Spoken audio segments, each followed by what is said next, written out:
এখন রান্না করে নেব চিংড়ি মাছ দিয়ে শুশনির শাক। তার জন্য ওভেনে কড়াই বসিয়ে দিয়ে দিয়েছি কিছুটা পরিমাণে সাদা তেল। তেলটা গরম হয়ে গেছে, তেলের মধ্যে দিয়ে দিচ্ছি দুটো শুকনো লঙ্কা, হালকাভাবে ভেজে নেব।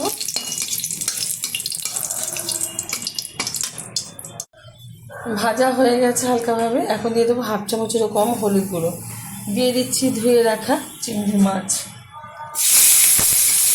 চিংড়ি মাছটা ভেজে নেব।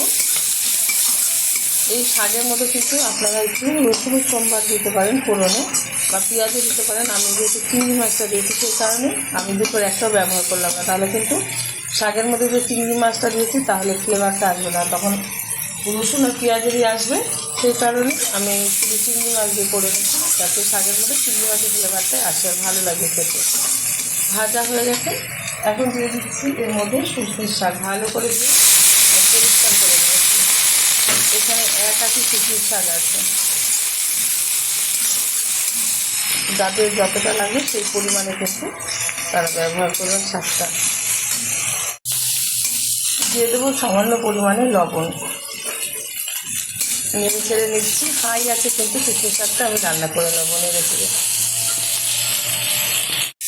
শুশনির শাকটা কিন্তু ভাজা হয়ে গেছে, হাই আছে কিন্তু আমি ভেজে নিলাম, ঢাকনা ছাড়াই কিন্তু এটা রান্না করে নিলাম।